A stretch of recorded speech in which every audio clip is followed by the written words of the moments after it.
તો દ્વારકામાં રૂપેણ બંદર વિસ્તારમાં વરસાદે તારાજી સર્જી અનેક બોટમાં નુકસાની છે। માછીમારો માટે હવે કપરા ચઢાણ છે। અનેક ઘરમાં પાણી ઘૂસ્યા છે। ઘરો અને કાચા મકાનોમાં પણ વ્યાપક નુકસાની છે। એક તરફ તોફાન, બીજી તરફ ઘરોમાં પાણી ઘૂસી જતા માછીમારો માટે મુશ્કેલી સર્જાઈ છે। રૂપેણ બંદર વિસ્તારમાં વ્યાપક તબાહી સર્જાઈ। તેજ પવન, વરસાદ સાથે દરિયાના તોફાની મોજાથી બોટો ઊંધી વળી ગઈ છે। બોટ માલિકોને પણ વ્યાપક નુકસાની આવી છે। ભારે વરસાદે વ્યાપક તારાજી પણ સર્જી છે। હજુ પણ કેટલાક ઘર પાણીની અંદર સમાયેલા છે।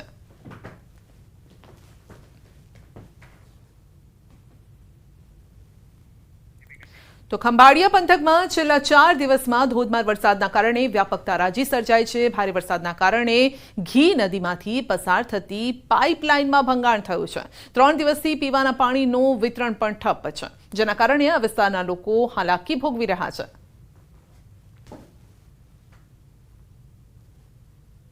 નગરપાલિકાના જે મેન પાણીની સપ્લાય લાઈનો છે તે હાલમાં વધારે ઓવરફ્લો થવાને કારણે, વધારે વરસાદ થવાને કારણે ડેમેજ થયેલ છે।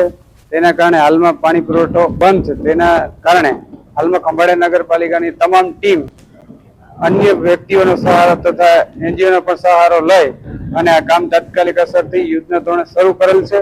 ખંભાળિયા શહેરનો જે અંદરનો જૂનો વિસ્તાર છે ત્યાં પાણીના બોર પણ નથી, એને કારણે પીવાના પાણીની ગંભીર સમસ્યા થઈ છે। તો ચોમાસામાં પાણીના રિક્ષા કે પાણીના ટ્રેક્ટરો પણ ચાલતા ન હોય, ક્યાંથી પાણી મેળવવું એ એક મુશ્કેલ ભર્યો સવાલ હાલની પરિસ્થિતિમાં ઊભો થયો છે। ત્યારે તંત્ર ખૂબ ઝડપથી કામ કરી રહ્યું છે અને તાત્કાલિક ધોરણે આ લાઈન પૂર્વવત થાય, જેથી લોકો આ પાણી માટે તરસ્યા ના રહે। દેવભૂમિ દ્વારકા જિલ્લાના ખંભાળિયા પંથકમાં છેલ્લા 4 દિવસમાં 35 ઇંચથી વધુ વરસાદ ખાબકતા ખંભાળિયા શહેરમાં જે પાણીની સમસ્યા સર્જાઈ હતી, ત્યારે વાત કરીએ તો ખંભાળિયાનો ઘી ડેમ છે તે સંપૂર્ણ ભરાઈ ગયો હતો। હાલ હું તમને દ્રશ્યો બતાવવાની કોશિશ કરીશ। ઘી ડેમ સંપૂર્ણ ભરાઈ જવાના કારણે ઘી ડેમ ભયજનક સપાટીએ ઓવરફ્લો થયો હતો। ત્યારે ઘી ડેમના પાણી છે તે ઘી નદીમાં વહ્યા હતા। ત્યારે એ નદીમાં ખંભાળિયા શહેરને પીવાનું પાણી પૂરી પાડતી જે પાઇપલાઇન છે તે પાઇપલાઇન સંપૂર્ણપણે તૂટી ગઈ હતી। ત્યારે આપ દ્રશ્યોમાં પણ જોઈ શકો છો, પાઇપલાઇનના જે કટકા થઈ ગયા હતા તે કટકા રિપેરિંગ કરવાની નગરપાલિકા દ્વારા કામગીરી હાથ ધરવામાં આવી રહી છે। પાણીની પાઇપલાઇનમાં ભંગાણ થવાના કારણે છેલ્લા 3 થી 4 દિવસથી ખંભાળિયા શહેરને પાણી ન મળતું હોય, ત્યારે હાલ નગરપાલિકા દ્વારા યુદ્ધના ધોરણે પાણી મળે તેવા પ્રયત્નો હાથ ધરવામાં આવી રહ્યા છે। મુકુંદ મોકરિયા, ન્યૂઝ 18 ગુજરાતી, દેવભૂમિ દ્વારકા। આણંદના તારાપુરમાંથી પસાર થતી સાબરમતી નદીમાં પણ પૂર આવ્યું અને આ વિસ્તાર પ્રભાવિત થયો છે। લોકોએ પણ હાલાકી ભોગવવાનો વારો આવ્યો છે। કોંગ્રેસ નેતા અમિત ચાવડા, કોંગ્રેસ નેતાએ પાણીથી પ્રભાવિત મિલરામપુરા, રેંજા, ચાંગાડા, કાનાવાડા ગામના લોકોની વેદના જાણવાનો પ્રયાસ કર્યો। અમિત ચાવડા તારાપુરના પૂર પ્રભાવિત લોકો માટે અને ખેડૂતોને પાક નુકસાનીની સહાય સરકાર આપે તે પ્રકારની રજૂઆત પણ કરશે। આ ઉપરથી પાણી 22 ઇંચ પડ્યું છે। ડાંગરમાં અમારો પાક જતો રહ્યો છે। સરકારને એટલી અમે અપીલ કરવી છે કે થોડી સહાય કરે। અત્યારે ડાંગરમાં ખર્ચો કર્યો, અમે રોપાયું, બધું કર્યું, ખાતાના હપ્તા આલી દીધા। અત્યારે સરકારે ઉપર સાબરમતીથી એટલું પાણી છોડ્યું છે કે મારો પાક જતો રહ્યો છે। સ્થળાંતર કરવું પડ્યું છે, પોતાના ઘર બહાર છોડવા પડ્યા છે, અનેક ઘરોમાં પાણી ઘૂસી ગયા છે, ઘર વકરીને ઘરને નુકસાન થયું છે। ત્યારે તમામ પરિવારોને તાત્કાલિક કેશડોલ ચૂકવવામાં આવે અને જે પણ ઘર વકરીને નુકસાન થયું છે ઘરવકરીની સહાય પણ ચૂકવવામાં આવે। તો આણંદના તારાપુરમાં સાબરમતી નદીએ વિનાશ વેર્યો છે। અહીંયાથી પસાર થતી નદી ગામમાં ઘૂસી ગઈ છે। ખેતરોમાં પાણી ફરી વળ્યા છે, જેના કારણે ખેતરો અત્યારે જળબંબાકારની સ્થિતિમાં છે। અમિત ચાવડાએ આ વિસ્તારની મુલાકાત લીધી હતી। ખેડૂતોને બાંહેધરી આપવામાં આવી છે કે તેઓ સરકાર સમક્ષ રજૂઆત કરશે કે નુકસાનીનો સર્વે કરી તેમને વળતર ચૂકવવામાં આવે। ભરૂચના જંબુસરની ઢાઢર નદીએ ભયજનક સપાટી વટાવી છે। બે કાંઠે વહેતી ઢાઢર નદીએ પાણી જે છે, નદીના પાણી તે ગામમાં પ્રવેશ્યા છે। ઢાઢર નદીનો આકાશી નજારો સામે આવ્યો। ચારે તરફ પાણી જ પાણી નજરે પડી રહ્યું છે। ખેતરો જળબંબાકાર થયા છે। પાણી ફરી વળતા ખેડૂતોના ખેતીના પાકને મોટું નુકસાન છે। તો જ્યાં નજર કરો ત્યાં બસ પાણી જ જોવા મળશે। તો અનેક વિસ્તારો પાણીની અંદર ગરકાવ છે। ઢાઢર નદીના પાણી ગામડાઓમાં ઘૂસી ગયા છે. તો ભરૂચના આ દ્રશ્યો આપ જોઈ શકો છો.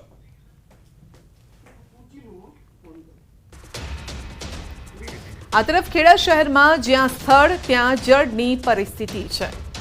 તો આકાશી નજારો ખેડાનો સામે આવ્યો છે. ખેડા 4 દિવસથી પાણીની અંદર છે. ન્યૂઝ 18 ગુજરાતી પર એક્સક્લુઝિવ આ આકાશી દ્રશ્ય જોઈ રહ્યા છો. ખેડા શહેરમાં શેઢી નદીના પાણી ફરી વળ્યા છે અને જળબંબાકારની જે સ્થિતિ થઈ છે તેનાથી લોકોના ઘરને નુકસાન પહોંચ્યું છે, ખેતીને નુકસાન પહોંચ્યું છે. ઘર વખરી પણ પાણીની અંદર જ જોવા મળી રહી છે.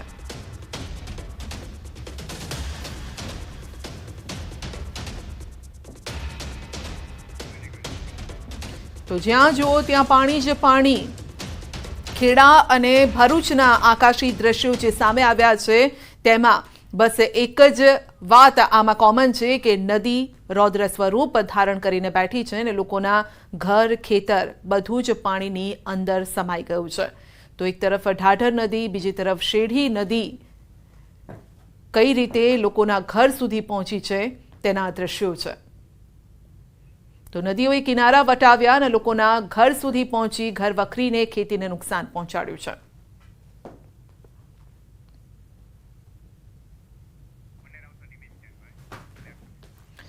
આ તરફ વડોદરામાં પૂર દરમિયાન chief fire officer Parth Brahmbhatt રહ્યા નિષ્ક્રિય. જી હા, તેવા આક્ષેપ લાગી રહ્યા છે. In-charge chief fire officer Parth બ્રહ્મભટ્ટે ધારાસભ્યોના પણ ફોન ન ઉઠાવ્યા. ચીફ ફાયર ઓફિસર ધારાસભ્ય યોગેશ પટેલ, મનીષા વકીલ અને ચૈતન્ય દેસાઈના ફોન ન ઉઠાવ્યા. અમુક સમયે ફોન પણ સ્વિચ ઓફ કરી દીધાનો આક્ષેપ લાગ્યો છે. તો તમામ ધારાસભ્યોએ મુખ્યમંત્રી અને ગૃહ રાજ્યમંત્રીને પાર્થ બ્રહ્મભટ્ટ સામે કાર્યવાહી કરવા માટે માંગ કરી છે. કારણ કે ખરેખર જ્યારે જરૂર હતી ત્યારે fire officer, chief fire officer હાજર જ ન હતા, કામે ન લાગ્યા, નિષ્ક્રિય રહ્યા. આ ફાયર ઓફિસર છે કઈ એની આજે અમે મુખ્યમંત્રીને રજૂઆત કરેલી. મારી એકલાની નહીં, મનીષાબેને બી એને ફોન કરતી હતી તો બી એને ફોન નથી લીધા. એ રીતે ચૈતન્ય દેસાઈએ દેકોટાના ધારાસભ્યએ બી ફોન કરેલા, એના બી ફોન એને નથી લીધા. તો વરસાદને લઈને રાજ્યમાં થયેલ જાનહાનિના સમાચાર અને રાજ્યમાં વરસાદના કારણે છેલ્લા 2 દિવસમાં કુલ 10 લોકોના મૃત્યુ થયા છે. ભરૂચ જિલ્લાના આમોદ તાલુકામાં નદીના પ્રવાહમાં ડૂબી જવાથી એક વ્યક્તિનું મોત થયું છે. તો જામનગર શહેરમાં વરસાદી પાણીના પ્રવાહમાં તણાઈ જવાથી 2 લોકોના મોત થયા છે. ગઈકાલે રાજ્યના અલગ અલગ વિસ્તારમાંથી કુલ 584 વ્યક્તિઓનું રેસ્ક્યુ હાથ ધરવામાં આવ્યું. આ તરફ 8,707 લોકોનું સ્થળાંતર કરાયું છે. તો હાલ રાજ્યમાં કુલ 17 એનડીઆરએફની ટીમ, 27 એસડીઆરએફની ટીમ તેમજ આર્મીની 9 ટીમો તૈનાત કરાયેલી છે અને સતત તેઓ કામે લાગેલી છે. તો રાજ્યમાં મોતનો આંકડો, આ સાથે જ લોકો જે ફસાયેલા હતા તેમને સ્થળાંતર કરવામાં આવ્યું છે તે આંકડા પણ સામે આવ્યા છે. ગાંધીનગરથી જે કંટ્રોલ ટીમ છે તે સતત નજર રાખી રહી છે. તો રાજ્યનો જ્યાં પણ ખાના ખરાબી છે તેનો રેકોર્ડ રાખવામાં આવી રહ્યો છે. તો 800થી વધુ રસ્તાઓ અત્યારે ખસ્તા થઈ ગયા છે. તો સ્ટેટ હાઈવે પણ કેટલાક હજુ બંધ છે અને પંચાયતના માર્ગો પણ બંધ છે કારણ કે રસ્તા પર પાણીનો પહેરો છે. જામનગર શહેર તેમજ ગ્રામ્ય પંથકોમાં છેલ્લા 5 દિવસથી મેઘરાજા મન મૂકીને વરસી રહ્યા છે. કેટલાક વિસ્તારોમાં મેઘરાજા આશીર્વાદ સ્વરૂપે વરસ્યા તો કેટલાક વિસ્તારોમાં મેઘરાજાની તોફાની બેટિંગના કારણે લોકોને ભારે હાલાકીનો સામનો કરવો પડ્યો. 5 દિવસ બાદ આખરે જામનગર શહેર તેમજ જિલ્લામાં વરસાદે વિરામ લીધો અને ત્યારે ધીમે ધીમે વરસાદના કારણે અનેક લોકોની ઘરવખરી વરસાદી પાણીમાં ગરકાવ થઈ ગઈ, નુકસાન પણ પહોંચ્યું છે. બીજી તરફ જામનગર શહેરના પંડિત નહેરુ માર્ગ પર આવેલ મોડર્ન માર્કેટના સેલારમાં રહેલી અંદાજિત 65 જેટલી દુકાનો હજુ પણ પાણીની અંદર ગરકાવ છે. તો ત્યારે અહીંના વેપારીઓ પણ કહી રહ્યા છે કે સરકાર તાત્કાલિક અસરથી સર્વે કરાવે, વેપારીઓને સહાય ચૂકવે. વરસાદ રહ્યા બાદ હજુ પણ મનપાના એક પણ કર્મચારી પાણીનો નિકાલ કરવા માટે નથી આવ્યા. જામનગર મનપાના ફાયર વિભાગ સિવાય કોઈ પણ અહીં આવ્યું નથી તે પ્રકારના આરોપ પણ લાગી રહ્યા છે. અત્યારે મોડર્ન માર્કેટમાં તમે જોઈ શકો છો કે છે ને ફૂલ પાણી આવી ગયું છે અને છે ને માણસોને ઘણું બધું નુકસાન થયું છે. માણસોને ઘણું બધું છે ને માલ સામાન અને જાનહાની પણ ઘણી બધી થઈ છે ને માણસોને છે ને પૈસાનું એ ઘણું બધું નુકસાન થયું છે. મોડર્ન માર્કેટમાં છે ને કમર સુધી પાણી આવી ગયું છે અને માણસોના સામાન અને એ બધું પણ પાણીમાં તણાઈ ગયું છે. પછી મોડર્ન માર્કેટમાં અહીંયા જોઈ શકો છો કે કેટલી કીચડ થઈ ગઈ છે, કેટલું પાણી આવે છે. દુકાન 25 વર્ષની અંદર રેકોર્ડ છે કે આટલું પાણી આવ્યું વધારે. 25 વર્ષ પહેલા આટલું પાણી પહેલા આવતું, આટલા સુધી પાણી ના આવતું. નોર્મલ તળિયા સુધી પાણી હોય, પાણીનો નિકાસ થઈ જાય. પણ આ વર્ષે તો એટલું આવ્યું છે, એક રીતે કુદરતનો પ્રકોપ અને એક રીતે કુદરતની મહેરબાની. પ્રકોપ એટલો છે માર્કેટની અંદર કે માર્કેટના ગળા સુધીનું પાણી અત્યારે હાલ તમે જોઈ શકો છો કે ગળા સુધીનું પાણી. એટલે અમારા સેલરમાં જે તે દુકાનદારો કે દરેક દુકાનદારોના જે ફર્નિચર હોય, માલ સામાન રહી ગયો હોય, કારણ કે ઓલરેડી આ 3 દિવસની રજા ગઈ હતી એટલે બધા પોતપોતાની રીતે જરૂરી પૂરતી સગવડતા કરીને ઊંચા. જામનગર શહેર અને જિલ્લામાં જે રીતે છેલ્લા 5 દિવસથી અવિરત વરસાદ વરસી રહ્યો હતો ને આખરે હવે મેઘરાજાએ ખમૈયા કર્યા હોય તે પ્રકારના દ્રશ્યો છે તે સામે આવી રહ્યા છે. પરંતુ 5 દિવસના વરસાદ બાદ પણ સ્થિતિ જેસે તેસેની જ જોવા મળી રહી છે. હાલ અત્યારે આપ જે દ્રશ્યો જે જોઈ રહ્યા છો, આ દ્રશ્યો છે જામનગરના પંડિત નહેરુ માર્ગ પર આવેલી આ જે મોડર્ન માર્કેટ છે. આ મોડર્ન માર્કેટના દ્રશ્યો છે જે હું આપને બતાવી રહ્યો છું. ચોક્કસ વરસાદે વિરામ લીધો છે, પરંતુ મોડર્ન માર્કેટના જે સેલરની અંદર અંદાજિત 65 જેટલી દુકાનો આવેલી છે. આ તમામ જે દુકાનો છે તે પાણીની અંદર ગરકાવ થઈ ચૂકી છે. 7મ 8મની રજા હોવાના કારણે તમામ જે વેપારીઓ છે તેમને પોતાના વેપાર ઉદ્યોગ ધંધા બંધ કરી દીધા હતા.